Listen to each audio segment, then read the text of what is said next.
Hi, Oliver. Hi, Matt. Nice to Great to make meet your you. acquaintance. Likewise. Can Yeah. you hear me? All Yep. right. Loud and clear. I apologize in advance for any loud banging or noise you hear in the background. They're replacing the roof on my apartment right now. So Okay. usually the microphone will block out the background noise, but in case you hear any loud noises, everything's Okay. fine. You should be able to make it, I hope, Yes. because I Yeah. have my family in the background, Oh, but I don't think they will make much noise. I hope, hopefully not. well, if anyone wants to make a cameo, we'll weave it in. Yes. Okay. No problem. You know, the boys are 12 and 15, so Okay, that's wonderful. it's not a little. Oh, that's my son waving. Okay, let's go. So So, thanks for copy of your book, which I really did enjoy reading both your intro and your chapter. I haven't read the other chapters yet, but I look forward to doing that. And I know most of these authors actually personally. Um, I think the only one who's new to me is Tilman Haberer, but mhm. Jorge and I have been friends for many years, and I know Steve, I know Bruce, Lehman, Philip, John Heron. I never met, but I'm familiar with his work. So it's a friendly collection, and I really resonated with how you introduce the book and the idea of many one thinking. A lot of convergence with my own attitudes and approaches, and then your chapter, I thought developed a really insightful argument against materialism. And I really appreciated, especially that part where you dip into Einstein's alternative Mhm. possibility of variable speed of light and how that didn't pan out because he apparently wasn't the best mathematician, as some people know, made a little mistake there. I mean, brilliant, obviously, imaginative genius, but wasn't the best at some of the calculations required. And there's an unexplored hypothesis that could have changed physics, brought time back into the picture, challenged the block universe. And so I like your naturalistic critique of materialism very much. Um, so yeah, I mean, we can get into the details there, but I don't know where you'd prefer to start. So Well, I'd leave it over to you. And I don't know, um, maybe I just show you because you don't know Tilman Haberer, the contributor. He's in fact, can you see this? yeah, God 9.0. Oh, 9.0. Um, and it's a German theologian. In fact, he's also a social worker. He's been for many years in Munich, and and I know him from the YouTube scene where I started maybe about 12 years ago. I started to enter into the integral and spiral dynamic scene. Before I didn't know about the postmodern American scene at all, and I had been searching for many years, as I wrote in my introduction for the book, for thinkers who resonated with my my many one approach, global approach I developed around 2004 or something, in the very early 2000s. I developed this privately while driving taxi in Munich.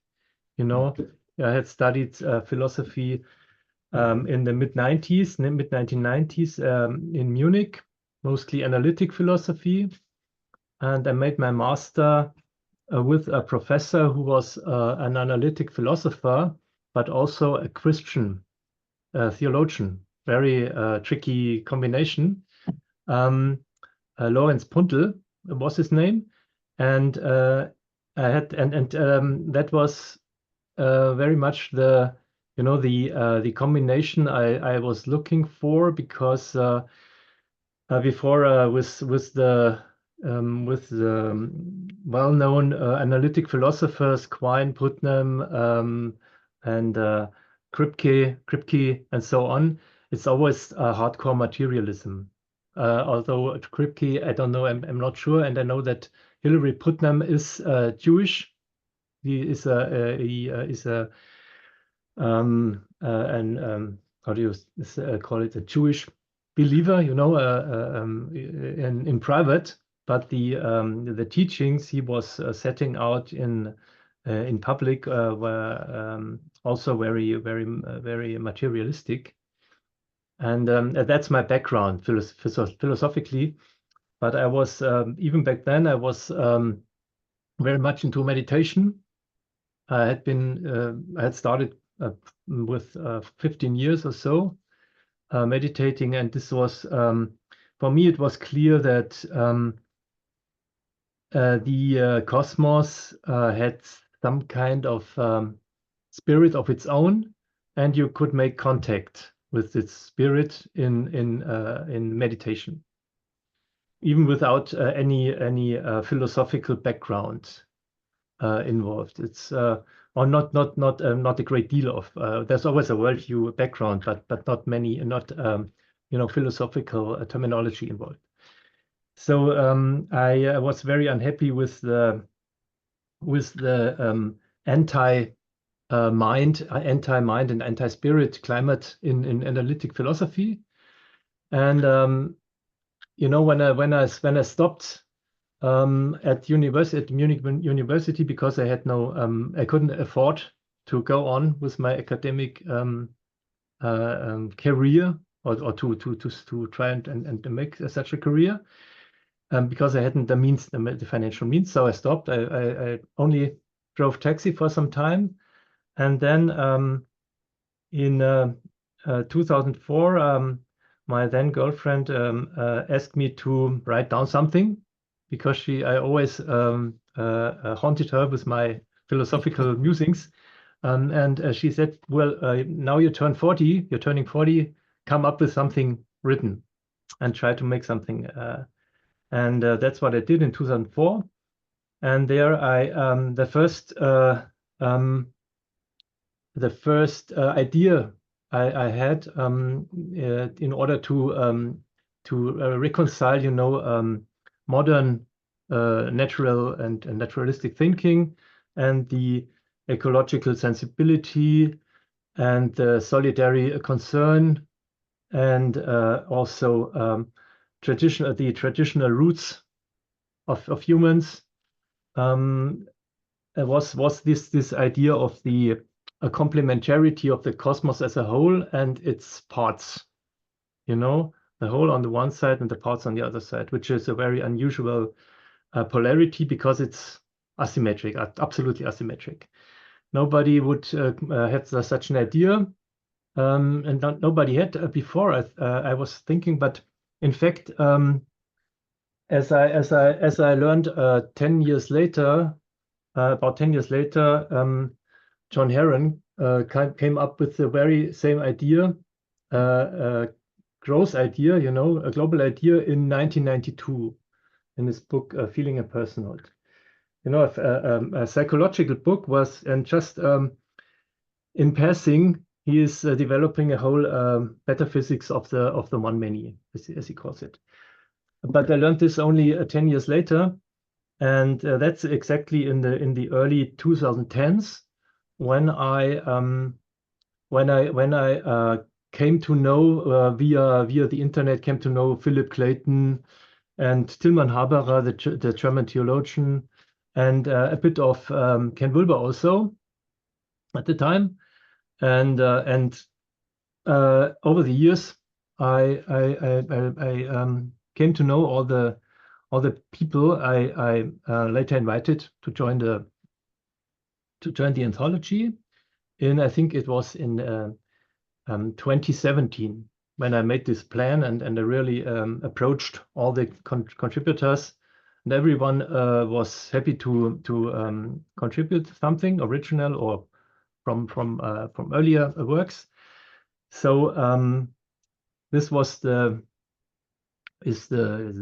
pedigree, you know, the history of this book. Before, you know, I had a little, even back in 2000, 2009, I had already published a little book called Ist die Welt in Ordnung? You know, a book on demand. Ist die Welt in Ordnung? This means, is the world in order? Because in this book I already suggested that there be a order of things, an encompassing order of things, and but which does not, you know, crunch all the or reduce all the parts. Not a holism in the strongest sense, but a holism that leaves place for autonomy, you know, for parts or participants inside of this order or cosmos, participants which even to some extent withdraw, you know, to the influence or to the power of the encompassing. That's an important point also, you know, that in some sense, you know, there's the idea, that's an idea that Bruce Alleman also shares, the idea, and I think it comes from the speculative realism school, that, you know, to some extent the individuals in the world withdraw to the encompassing order, and that's important, you know. So you know, that's how all this came about. And in 2019, I published the German version of both One and Many. Do I have it here somewhere? Wir fielen in dieser einen Welt, the many of us in this one world. Not important, but it took me several years to get a connection, you know, to find someone who could get me into a decent publishing house, Anglophone publishing house, in order to get this this project into the Anglophone market or public. You know, in fact, I wanted to write a new book, a second, not an anthology, but a follow-up book. You know, setting out my own ideas in more detail and in more breadth. And but I said to myself, before I make that, I have to publish this in English. And this happened, and this I managed to do it with the help of Andrew Davies, whose acquaintance I had made through Philip Clayton many years before. And one day I thought, why not approach Andrew Davies? Maybe he has an idea.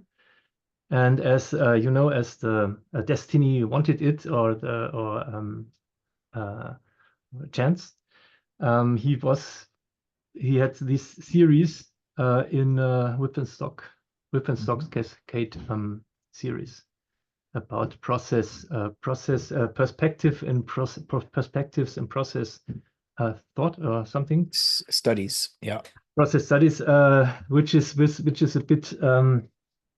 bit difficult, because I'm not sure if my many one idea or approach is process thinking in a stricter sense. I mean, I think so. It certainly has that relational dimension, and you know, maybe you didn't foreground process, but you certainly talk about the irreducibility of time and the directionality of time, the irreversibility of time. That's a very you know, a thought that process philosophers would certainly want to affirm as well. So I'd say you're part of the family. That's fine, because I'd really love to publish my next book also in this series, and maybe it will be called both Many and One. I don't know, you know, with the white cover and this splash in blue, dark blue or something. Okay, Nice. but let's talk about maybe you have some points or some questions about the contributors or my special approach. Sure, sure. We would. Well, let me first just say, I wish I was there in Munich with you in a parallel universe or an alternative version of uh, reality. I totally reject the many worlds interpretation of quantum physics, by the way, but let's just indulge it for a second. On an alternative timeline, I would have been in Munich for a Humboldt fellowship, but I didn't receive it. I applied for one to study Uh, with a friend of mine, a Jesuit philosopher, Godehard Brunntrup, at the mhm. Munich School of Philosophy, and wanted to come there, learn German, spend about a year, but wasn't in the cards. I'll apply again. So give me 5 more years. Maybe I'll be there in Munich with you. Beautiful city, though. I was there last summer for the Whitehead International Whitehead Conference. Okay. I don't know if you knew that was happening. And I saw that at some point, at one point, Andrew Davies Mhm. was publishing, posting things from Munich with, with the beer, Yeah, we were. Stein and so on. Yeah. And in fact, when I studied philosophy, I often attended conferences or little talks at the Munich School of Philosophy, which is a Jesuit thing. And they are. I'm not a big friend of the Jesuits of their historical role, but they are the most open ones and the most also the most rigorous ones often. I have two Mhm. excellent little books about analytic philosophy. The essentials Mhm. by Jesuit philosophers from this high school. Mhm. It's around the corner from the university. Mhm. And Yeah. there's to be something about Munich because Philip Clayton was there too in 1980 or something, and he's speaking perfect German, and he helped me a great deal to enter into this into this Anglophone universe, into the Anglosphere. Well, and now I'm trying to get some attention and respect among this building a new building forming community, because I'm really very intrigued about and in the year maybe in the early 2000s there was spiral dynamics and integral theory by according to Ken Wilber, and this was very, hermetical, closed inside itself, or themselves, these scenes.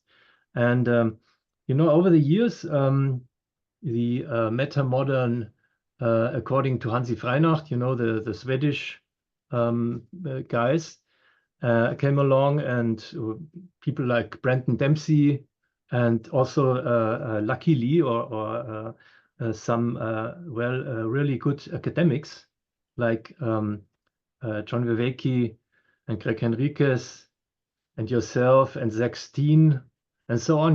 There's a I feel that since for some years a broader network has been building with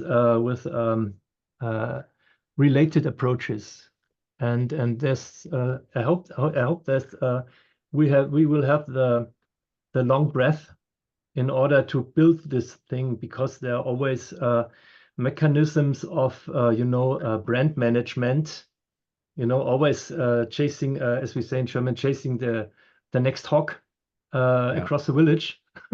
Mhm. So Mhm. and if you make too much and publish too much, you will the level will lower, and I hope there will be enough concentration and enough groupthink in the best sense, Mhm. so we can really continue and keep the level, the quality level high, because with the Facebook and internet presences, we have the problem, I think, that the public or the audience is missing or is lacking a bit. Almost everybody's on the stage, on the Mhm. podium, and in the audience, almost nobody. So we will have maybe to form or build our own, our own community. Also, the writers and the listeners, and and this will take some time, and my anthology is an anthology also because um, I would like to contribute to show the diversity um, and the relatedness of the different approaches Mhm, too. mhm. Yeah. Okay, I diverge once again. Well, it's wonderful to see the plurality of nonetheless convergent perspectives, as whether it's integral theory, metamodernism, process thought, and many other streams that are flowing together, each with their own unique nuances and contributions. But there is a conversation that's building, and finding the right balance between the diversity and convergence is always tricky. And I think you're right. I hadn't really made that observation as clearly as you have, but the breakdown of the difference between audience and writers or thinkers is quite striking as a result of the internet and the way that everybody has something to say. Everybody wants their perspective heard, which is, very collaborative type of environment facilitated by social media and blogs and Substack and all of that. But also, yeah, could water things down. Um, right. And so how do we be maximally inclusive and democratic, but also recognize that uh, knowledge production is not just a matter of majority rules or everybody gets a vote. Like there is something uh, Yes, that we need to value in expertise. Experts are kind of under attack nowadays, and sometimes for good reason because they can overstep their bounds and claim to know more than they actually do.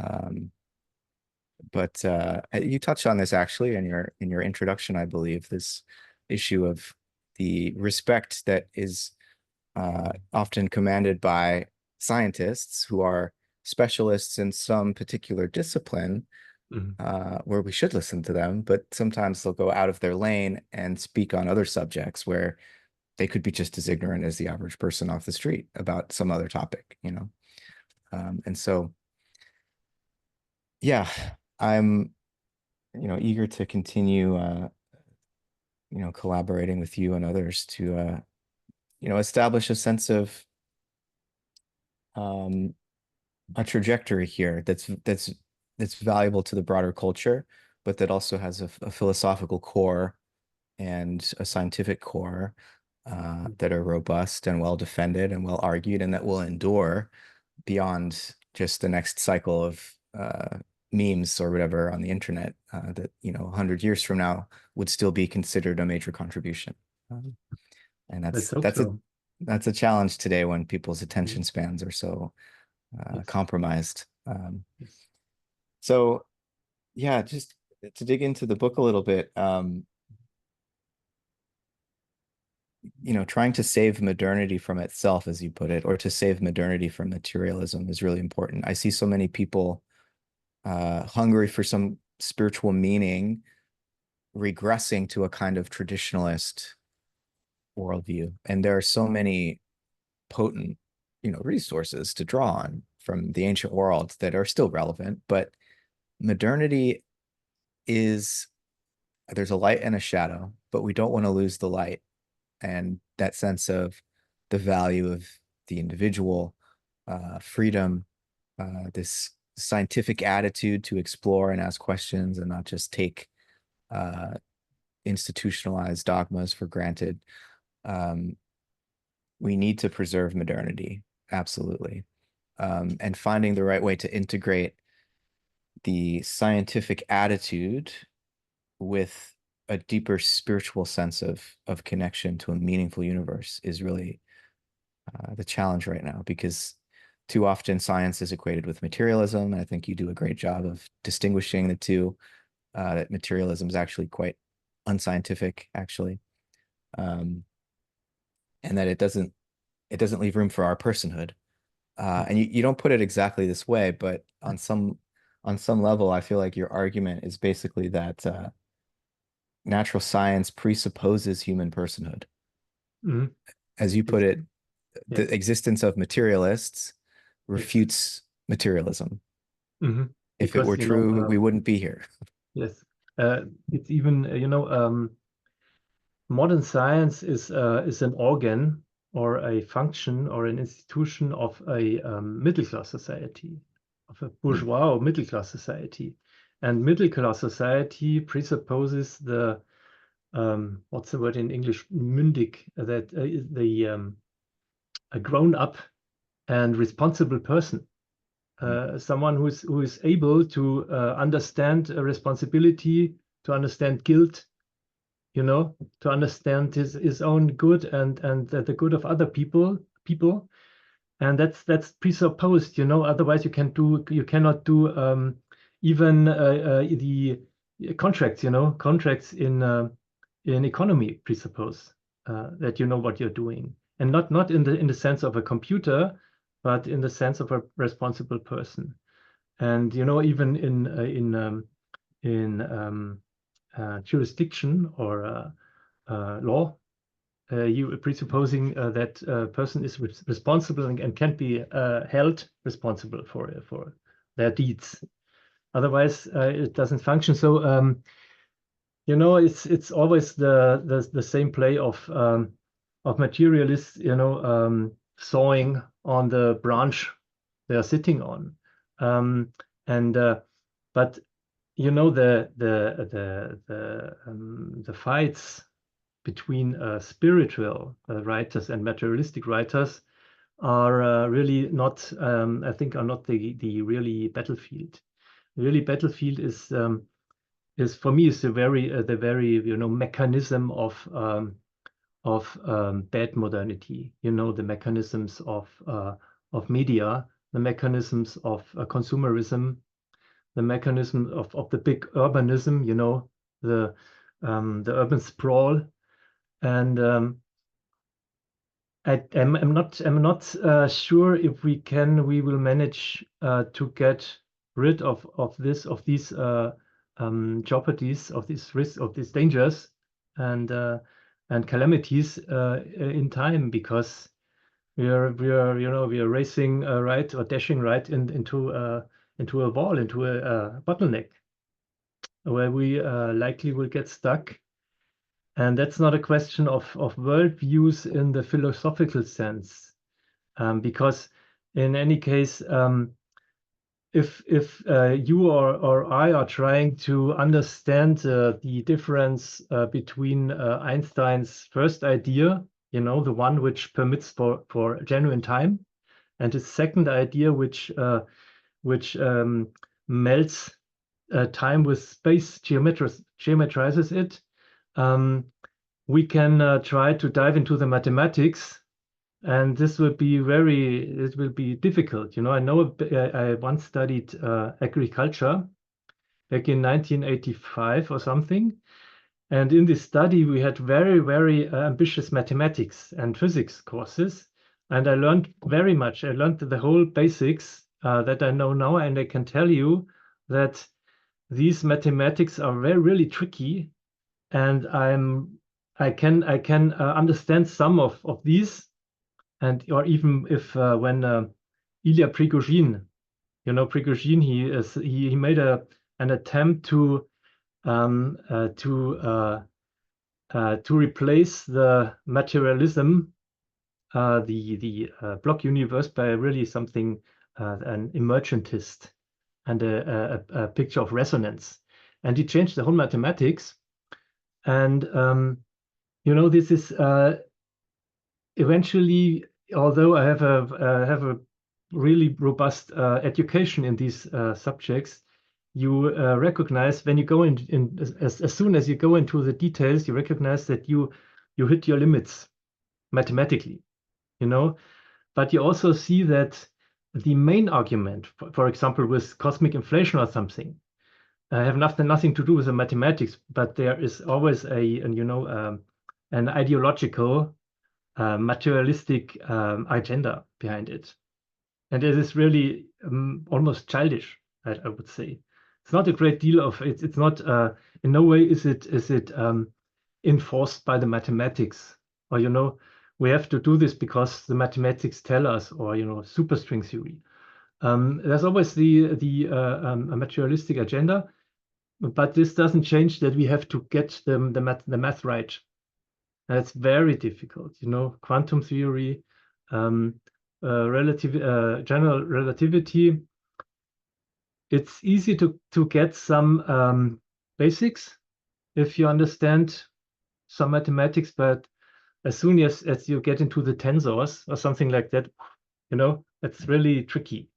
Or I think that's for a person like you or me who are trying to make natural philosophy with a which advocates an holistic worldview and a relational worldview.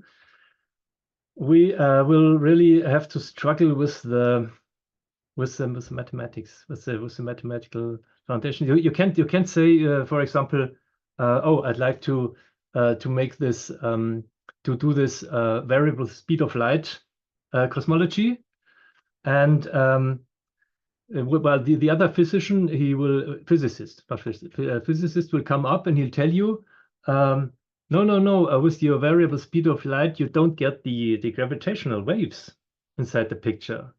What about these? And then you say, I don't know, I'm not a mathematician. So it's really tricky, and I always with Whitehead, for example, I always have the sense that he tried to draw a picture which was open to the quantum theory and general relativity, and really up to date back then. And but time has continued since then. It's 110 years ago or something, and I'm afraid that we may not be able to make it, because the expertise or the training of the materialist physicist is so robust and is so intimidating. They will always find a way to what's the word in English, to hush down, what you're trying to do. And but I'll in the next book, I think I will try to explain, for example, what Prigogine was trying to do for a broader public, and explain what the variable speed of light theory is trying to do. Where are the problems? There are also problems, and for example, for me, my point where I start my critique is always the existence of time. There has to be a place for genuine events and genuine evolution in the worldview. Otherwise, it's absurd. So you have to get rid of the differential function picture, because with a differential function you have no place for, it's like rails, like particles going on rails. There's no, they can you can get the picture in this direction or in the other. It doesn't matter. With time it matters. So you already know, philosophically, you have an intuition that says this word will not work out. But you have also to deliver the mathematics, and here's the big problems, and really, and the field is so huge. There's the Latin proverb which says divide et impera, which means divide and rule. So with the it's almost like a diabolic mechanism. You have modernity is so huge that at some point it becomes almost impossible to gain an overview, an adequate expertise. So you can criticize this gigantic apparatus, this gigantic academic machine, materialist machine, these thousands of natural scientists who are so sure about their particle accelerators and their dark energy or their inflation. You're working against an army. You have an army, and on the other side you have maybe a noble a noble few of select 100 persons or 200 persons, or maybe 2,000, but on the other side you have hundreds of thousands. And that's for me, that's the real problems to get but maybe the other day I was watching a conversation between you and Brandon Dempsey, and with basically, if I understand it right, with you making the argument that the experience, the intuitions that we have, and the basic notions and the basic concepts that we have must in some sense be more fundamental. Cannot be proven wrong by abstract models of science. Otherwise, you lose. You don't have. You not. You don't. You lose the connection between the life world, and what you're doing in natural science. And how can you make an argument, philosophical or worldview argument, if the basic notions are not right? That's absurd, and you can't get rid of them. You can't climb up the mathematical ladder and throw it away, the worldview ladder of basic notions, and then throw it away. The basic notions and concepts have somehow to be preserved, I think. So backing you in this, and I don't know if Brandon really thinks that, but that's another topic, but it's related. I don't know if Brandon Dempsey thinks that, for example, science could prove that our perception of light, of lightness, or the colors, has nothing to do with reality. That's absurd for me, Goethe would have said, I don't know if you know the quote by Goethe, "Wer nicht das Auge sonnenhaft." That means if the eye were not sun-like, it could not see the light. And that's a very deep insight by Goethe. And also, Rudolf Steiner, and obviously Whitehead. But for me, that's also a tradition.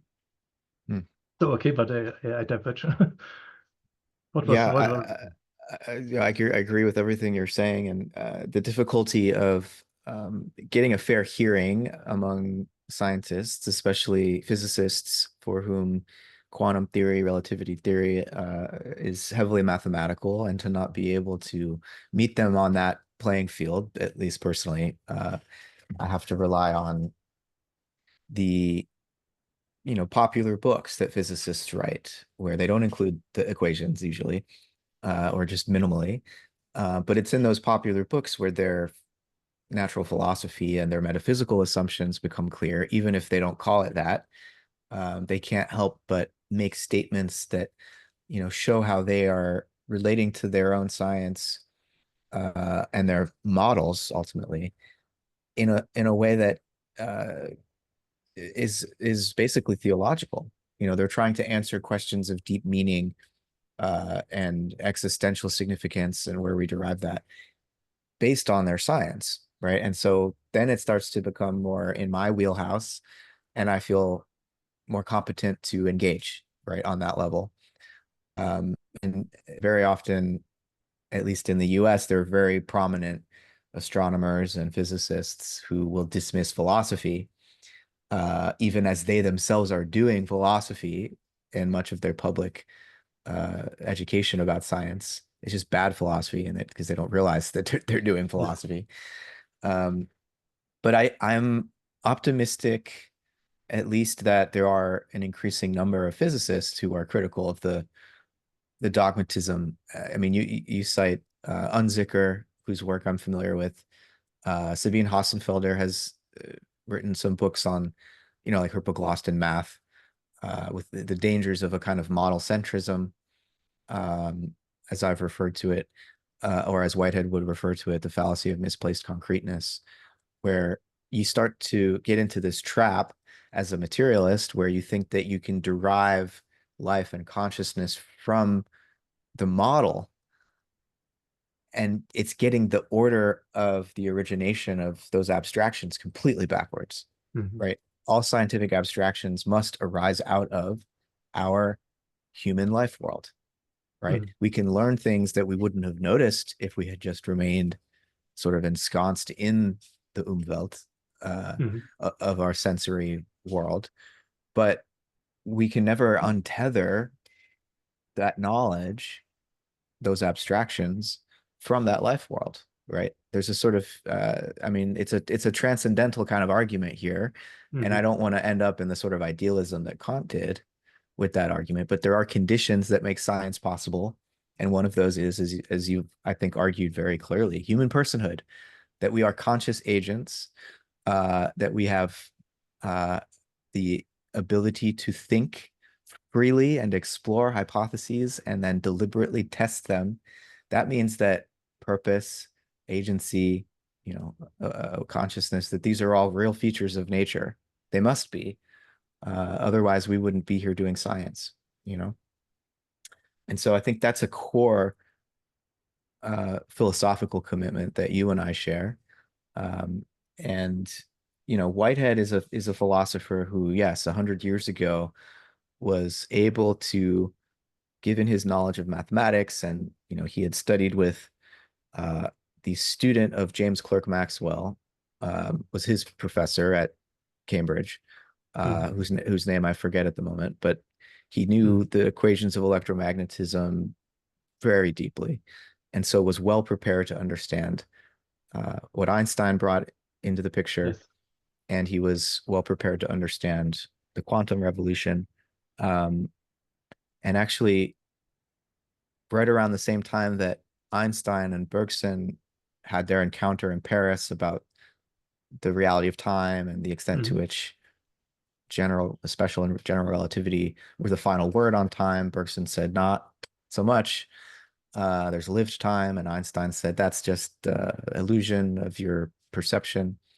Whitehead also wanted to contest Einstein's version of relativity. He accepts Mhm. a lot of the picture, the intuition, and this spatiotemporal relativity. Whitehead accepts that, but he doesn't accept the idea of curved of Mhm. he doesn't want to geometrize space time, Yes.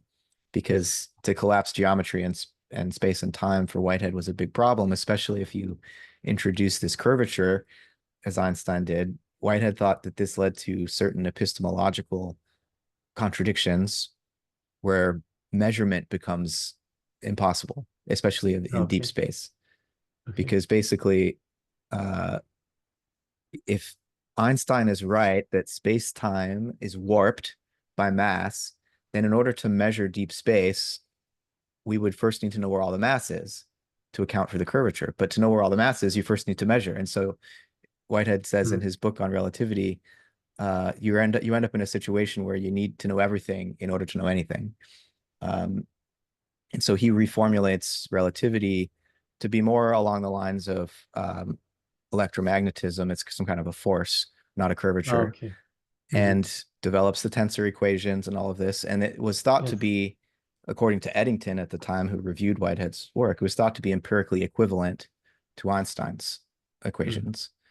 And there's still a lot of dispute many decades later about whether it remains empirically equivalent, or if there are some new measurements that prefer Einstein's Okay. model over Whitehead's. But the thing is, Whitehead's model could be adjusted, just as we adjust Einstein with dark matter and dark energy. You can adjust um, the model so that it comes back into alignment with uh, the empirical anomalies that didn't fit Okay. the original formulation. So that's just to say, Whitehead was able to remain um, up to date with the math and the physics Mhm. and the history of philosophy and evolutionary biology, physiology, and construct this really systematic cosmology. But it's hard enough just to understand Whitehead, much less to try to integrate all of these new discoveries in the last 100 years with the level of expertise that he still was able to draw upon at that time. Mhm. It's just an impossible feat. Um, but I But think we can still paint with broad brushstrokes in an yes, effort to integrate. Um, and yes, with the brush strokes, you can work with them, but you'll have to be careful, so the proportions, you get the proportions right with your mm, broad sketches, with your sketches, your broad brush, broad brushes, yeah, broad strokes, you know, and that's really a problem. But for example, the Ilya Prigogine, the in back in the late 80s and until the mid 90s, tried to bring up a new kind of approach, or even to physics, where he says, in fact, there is on the lowest level, mm, of matter. It's not the case that you can look ever yeah. closer, There's no such and thing as then a at point some point you instant. will see little beats, dashing around. But in fact, Prigogine says the dashes, the particles that you will see, in a sense, you force them upon a ensemble of possibilities, which is to some extent open. It's blurry, It's not so clear, like the point-like particles, the electrons, for example, Yeah, because it's already a problem in my view to say that an electron is point-like, because if you concentrate a charge in a point, an energy, it will become infinite. That's a problem. You come with this, renormalization in physics, canceling out the infinities. That's a sin. That's a very it's a really big sin, and they brush it under the rug, uh, yeah, routinely.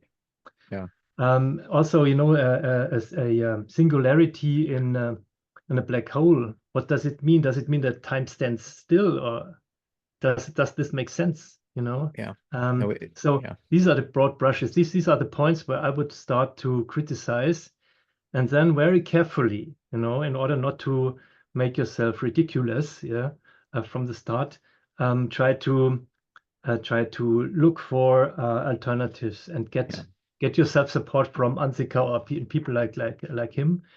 yeah, Um, yeah. No, and we have to be so careful here, but I think a careful study of the history of science makes it quite clear that there are all along the way alternative theoretical interpretations, such as Einstein's own prior theory, but many other examples of how science could have developed quite differently and been just as true, as it were, uh, and that the path that physics has taken is contingent. It's a product of many other things outside of just the scientific validity mhm, of the theory. yes. And so if we were to say rewind history and play it again forward, physics might look very different today, right? We might not be talking about black holes. We might be talking about something else. Like there is something to be known, a phenomenon Mhm, that we observe the effects of it, and we have a mathematical model that we think explains it, but it leads to all of these bizarre consequences. And mhm, um, there's something that actually Rudolf Steiner talks about in and it's a I would call it a Goethean approach to physics, where we really want to go back to our human experience and build out from there mhm, instead of thinking we could explain away human experience by reference to something beyond experience, which is absurd. Yeah. You can't Yes. ultimately go beyond experience if you want to be scientific. It needs to be Mhm. grounded in some kind of empirical test. But Um, Steiner would talk about this gap that exists between our mathematical imaginations and the physical world. And that when we talk about point instance in a mhm. model, in the Yeah. context of the model, we can be very precise Mhm. and reduce things down to a point. But in nature, in the physical world, there is no such thing as a point instant. And Mhm. Whitehead makes this point too. There's no nature at an instant, nor is there such a thing as simple location. These are really the important let's say arguments you have to, because here you have even something which is a problem mathematically, mathematically, because with the real numbers, the what do we call it in English, the gerade, the line of real numbers, Mm-hmm. 0, Mm-hmm. 1, 2, 3, the natural numbers. And with the real numbers, you have the problem that you have no number which comes after 0, for example. But because whatever number you take, you can always find a smaller one, 10 smaller ones, or infinitely. So you don't have a successor. And that's a problem, that's really a problem for nature, because do you remember the Achilles running against the turtle? Yeah, That's a Zeno's problem because paradox. whenever everybody laughs about it, every modern physicist will think he's superior to this reasoning, but he isn't. Um, there has to be, in my opinion, there has to be some quantization, some coarse graining. There it can't be continuous. Space can't be continuous in the way the real numbers are. Yeah. And if this is the case, then you cannot model nature with differential functions, because these are smooth, absolutely smooth. And the problems are as basic as this. And every student in grammar school learns what a function is, a differential function, and it's the integrals, which is the inverse of a differentiation. That's not difficult mathematics. That's very, very easy and very intuitive. Um, but there's something always wanted to ask you, Mm-hmm. um, because for me, there's always some other basic problems. I have an intuition, for example, I understand what an integral is, an integral, and I understand what a function is because I study the mathematics and I understand it if I'm smart enough and if my teacher is good enough.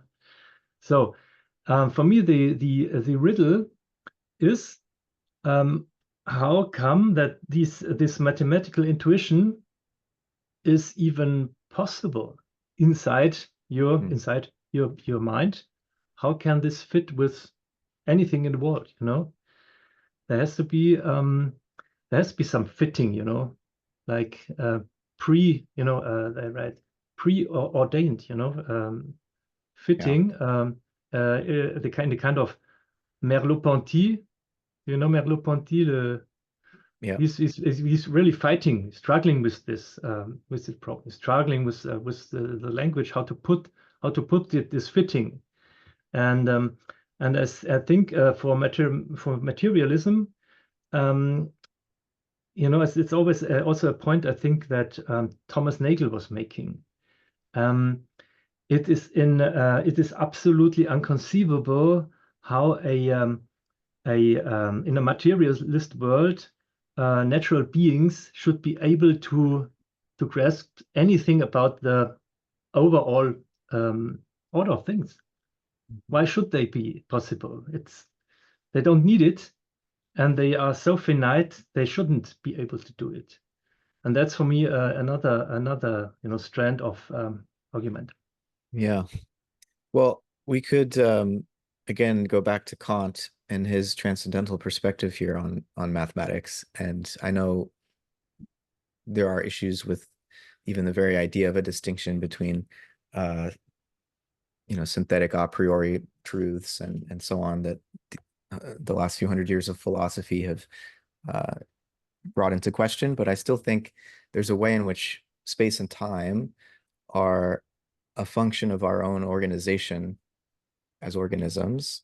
And we need to be very careful about um, a sort of really covert, hidden, subtle anthropocentrism that results when we think that our way of conceiving of and being able to measure space and time are the way that the cosmos actually is.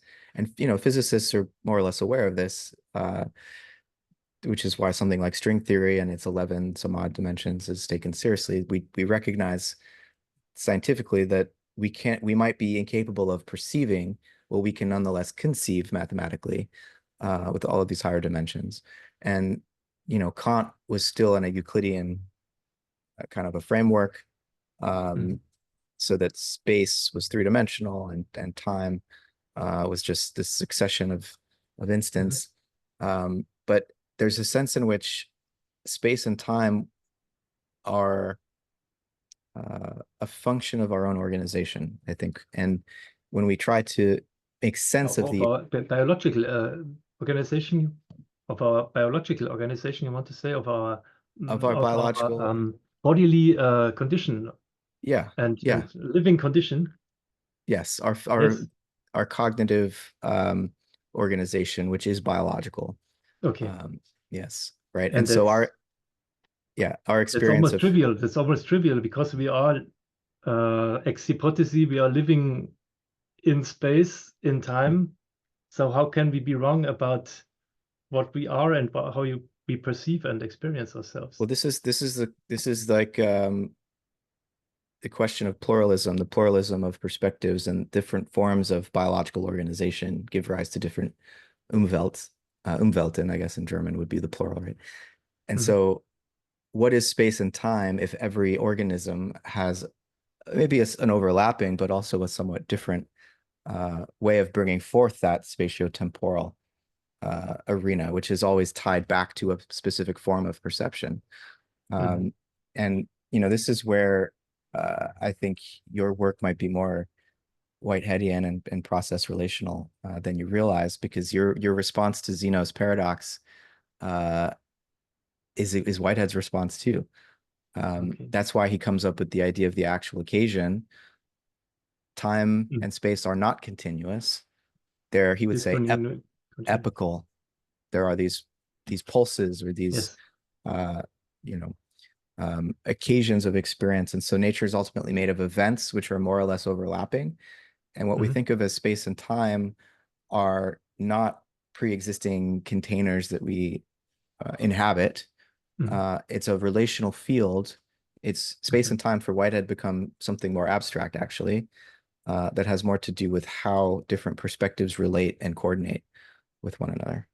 And so it frees us from that cage, which leads straight to determinism, when we imagine that space and time are containers that matter exists within.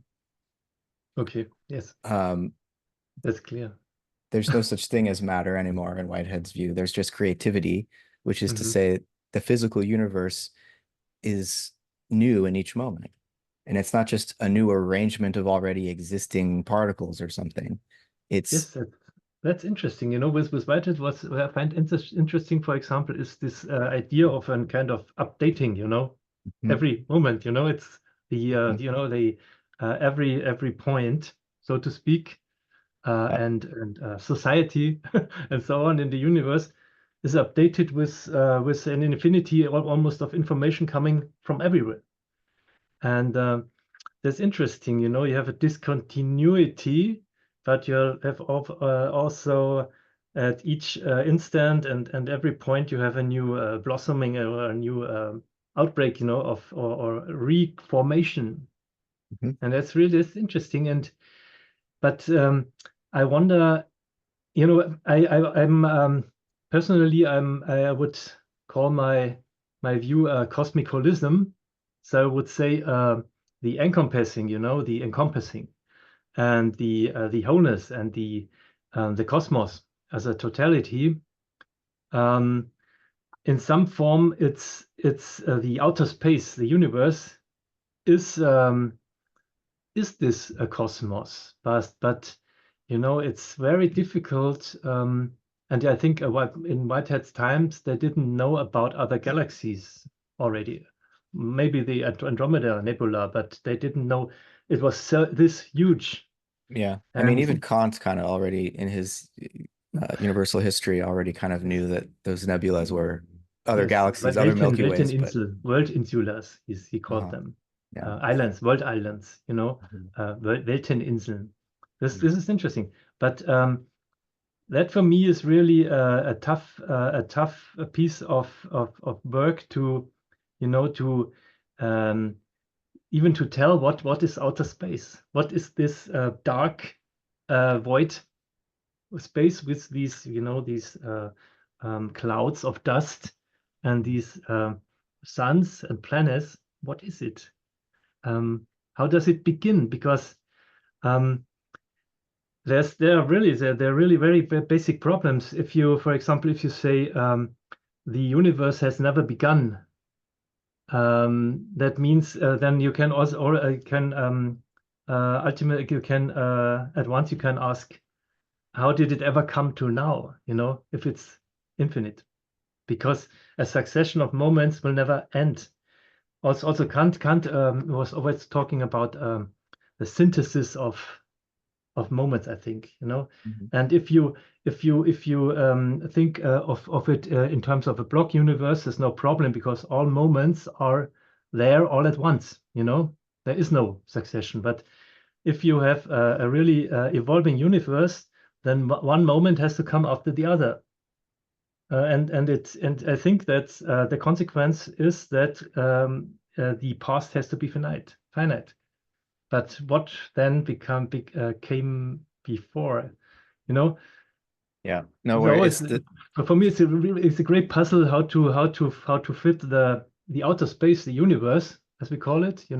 This dark vacuum, um, with the idea of a ordered and round order of things and cosmos. This kind of Greek idea of Mhm. the of something which makes everything fit together, and outside of which there's nothing else Yeah. except maybe illusions or you know or the fever dreams or something. It's not Yeah. real in the same way. But that's for me is a real is a problem I'm struggling with, and I don't know yet. Maybe Whitehead has an idea about that, and maybe Well, he distinguishes between a more primary process, which he would call creativity, and then time and space as we can measure them. And so we are in a situation, it seems, where we need an account of how time and space themselves could have emerged, right? And Whitehead's not suggesting that time and space emerge out of something fundamentally non-temporal, because there is this Mhm, primary process. It's just that it's a it's a process that is eternal. Creativity is this eternal process of just infinite fecundity, infinite proliferation, infinite possibility. mhm, And something definite happened that then created the seed form out of which a physical spatio-temporal universe could blossom. That's the type of account I think he's trying to offer. It's very similar if you're familiar with another well, I think of Whitehead as an American philosopher, even though he was a British mathematician and physicist, but he mhm. did his philosophy in the US, so I'll claim him. Okay, But another philosopher, American philosopher, Charles Saunders Peirce, has a very interesting account of of course. an attempt to respond to these types of questions as well. Mhm, Um, I've just been digging more into his work uh, recently. Um, but I think when we revisit these sorts of cosmological and even cosmogonic questions, the answers that we can take seriously look very different if we've overcome what Whitehead called the bifurcation of nature, which is this convenient distinction that Galileo made between primary and secondary characteristics. Locke makes a similar distinction that made it possible for mechanistic physics to go about its business measuring and calculating those aspects of nature that were amenable to such an analysis. And Mhm. physics progressed stunningly for a couple hundred years with that method. But you can't do that with the biological world anymore. You can't separate primary and secondary characteristics. You can't separate what Whitehead would call the psychic qualities Mhm. of mentality and experience, the feel of the Mhm. velvet, he would say, the hue of a Mhm. sunset. Whitehead would say, no, these are real parts of nature too. And Mhm. so if we bring back our qualitative experience of nature, if we bring that back into nature, and Whitehead redefines nature as what we are aware of in perception, not Mhm. making any distinction between the so-called primary characteristics, like Yes. the quantitative aspects that can be measured, and then the secondary characteristics. No, these are all part of nature, Yes. right? And once you do that, Okay.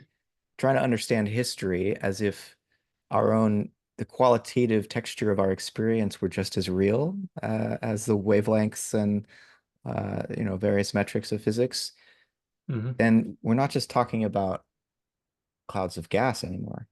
And we can't just say when we a simple quality like Like, heat, um, okay. temperature. Mhm.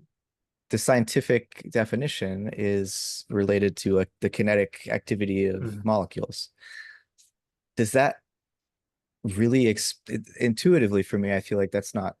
I don't understand how warmth comes out of molecules in motion any more than I can understand how consciousness comes out of neurons in motion. There's a disconnect Okay. there. And so if warmth, our phenomenological experience of warmth is in fact real, then the nature of temperature cosmically is quite Mhm. different than what our models would suggest, our Mhm. physical models and thermodynamics and whatnot. Heat is something subjective just as much as it might be something we can measure in terms of the motion of molecules or different ways of Yes. gauging temperature. And so what does this history look like, and what sense can be made of these gargantuan clouds of gas, which are stunningly beautiful and seem also to make us feel so small? Yet Mhm. at the same time, if we can take seriously our own aesthetic encounter, I mean, cosmos for the Greeks meant as a beautiful adornment. And so Yes. there's something about this order that the Greeks intuited that connects to our deep emotional sense of an appreciation of beauty, Mhm. right? And so if we can bring that back into our attempt to understand the physical Yes. world, I think it might look initially a little bit weird, uh, Mhm. because just as our phenomenological sense of warmth that needs to be integrated with our understanding of the cosmos, so too does our sense of agency as human beings. And no doubt agency evolves, and there are maybe more Mhm. advanced forms of it that animals and rational animals like us have. Well, we hope we're But rational that's, sometimes. excuse me if I Yes. interrupt you, but that's really tricky because, and there's the problem of Brandon Dempsey, I think. Yep. I suppose that I take a shower, okay? I put it cold and I feel something, and I put it hot and I feel another thing. Um, it's really difficult um, for me. I'm sure that our feeling, for example, the lightness of light, the in as opposed to the darkness of dark, of black. I'm sure that a light in itself has this light quality. I'm sure of that, but that's almost a spiritual or almost a religious belief of mine, but still, Brandon Dempsey would say, but how in the world should the perception of warmth that you have really be a quality of a warm body, an objective warm body? He takes this naturalistic stance, and I'm not sure because I think we should not forget that a human being is not like a rock or like a cloud of interstellar gas, but it's a very, very special feature of the cosmos too. So the relation of a human being to the cosmos is different from the relation of a rock to the Yeah. whole. That's evident. That's obvious. And that's Yeah. and then here's the point. I think that's for me, you know, in my cosmic holism view, I think that much of our intuitions, of our experience, of the relevance of our experience and phenomenology that interiority we have, is due to our relationship to the whole, you know, to the whole cosmos. And in my view, the cosmos itself knows about itself and knows all this beauty and knows all this interplay of qualities, and we participate in the cosmos. Mhm. That's maybe a point where we could some other time, you know, talk about the relation between the Whiteheadian God, you know, the what's it called, the consequent and the prime. No, it's two gods, Primordial and the consequent. Yeah. primordial and our two faces of it. Yeah. And you know, in my worldview, or in my philosophy, the cosmos is really really the starting point, you know. Mm. And you know, I'm open to this idea of the updating, you know, of the occasions in the universe. But I don't think that the wholeness itself can be can just be an occasion of the same kind than a human person or a living being, because it's encompassing, and it has to Mm. be it has to be uh, former, it has to be previous, you know, it has to be original in some sense, and always already there at each instant. But I think I'm sure that Whitehead had good reasons to distinguish the two sides of God.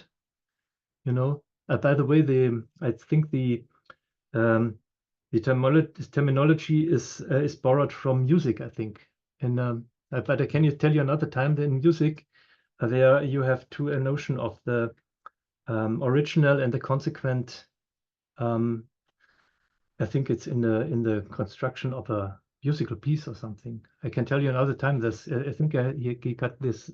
It's an interesting analogy, an analogy too, because I think the cosmos has some similarities with a piece of music, you know, and improvised. You know, you have an orchestra, and you have the parts of every instrument, and then they start to improvise. And so, you know, like in Tolkien's Silmarillion, you know, the Yeah. music of the Ainur, Yeah. very, very beautiful. And I think and I think that's not merely heuristics, but I think there's always a true point to this, you know, to these analogies, because metaphors and analogies only work if there's a real tertium comparationis, Mhm. the common thing, which permits for comparison. Yep. So yes. Yeah. Okay. Yeah. We'll have to wrap up here in a minute, but Yes. I think obviously our human form of organization is quite distinct from the more or less disorganized state of a cloud of hydrogen gas in deep space. And yet, you know, Whitehead asked this question. The usual scientific approach has been a reductionistic method where we try to explain the more complex things by reference to simpler component parts. And he says, well, why can't we reverse that and try Mhm. to understand the simpler things uh, by reference to the more complex things? In other words, if human beings have or express or realize agency and sentience and all of this qualitative dimension of reality, where did that come from? And does it make sense to try to explain it as if it came out of a fundamentally non-qualitative, purely extensive material substratum, and he would say, no, it does not make sense. And Hmm. so we have to somehow distill what is generic about our own experience and sort of wipe away everything special about it that's uniquely human to get to the base level. What are the basic ingredients that you need for there to be an existent entity or occasion in his terms, right? Okay. And that's where he gets his pan-experientialism, that there is some basic form of experience that's just uh, a precondition even for causal relationships, right? Because for him, Hmm. causality becomes about a transference of feeling, not conscious feeling, but a kind of instinctual, almost emotional uh, uh, um, Resonance, maybe. resonance, exactly. Um, and that, you know, that's why atoms collapse gravitationally into stars. There's some kind of a feeling. I mean, and it initially might sound bizarre and anthropocentric or anthropomorphic rather to think Hmm. of gravity as a kind of attractive, not just a force, but a feeling. But Hmm. I think the consequences of understanding this more a non-bifurcated image of nature is you get a far more coherent view of the place of consciousness in the universe if you start like this than you do with an emergentist picture. And I'm not, anti-emergence. There's emergence happening everywhere. Really, Hmm. for Whitehead, as you're saying, emergence is fundamental to nature. Every moment, whether it's Hmm. a flash of energy in far off empty space Yes. or a conscious moment in our own stream of experience, is a function of emergence. Yes. The whole Yes. past Yes. universe is giving rise to something new, Yes. moment by moment There's by not moment. necessarily a contradiction there. No, There no. there may very well be a basic commonalities, and then Yeah. at the emergent levels, new features coming up on top. You know, which reminds me that we haven't talked about the cosmic Jesus, but this is for another time. Yes, I hope, yes. because I You can would ask. also like to talk with you eventually about theology and the more spiritual issues. Yeah, we stuck to the science part of it, but let's get into that, the spiritual, the theological, in a follow-up conversation. Yeah, Another time. definitely. I look forward Beautiful. to that, and I'll have a chance to read more of the chapters of the book as well before then. Um, Yes, Wonderful. if you Well, if you have the time, yeah, no, I can because find the you time have for to sure. you have to start with your students soon, Yes. I guess. Oh, And this, yeah, the semester just started, but we can squeeze it in. This is a valuable exchange for me, to learn from you, and I want to follow up on the theological stuff because that's a whole nother yes, interesting set of issues. really. Okay, Great. Matt, thank you so Yeah, much. yeah, my pleasure, Oliver. Um, And it's a great see book. you I hope sometime folks will in read it. Munich. Oh, yeah, Yeah, I'll see you let you know when sometime I'm in Munich back. in some years. But before we will also have the occasional opportunity to have another talk. Thanks Yeah, so much for having had me. you're very welcome. Look forward to round two. I'll talk to you soon. Thanks. Bye. Bye.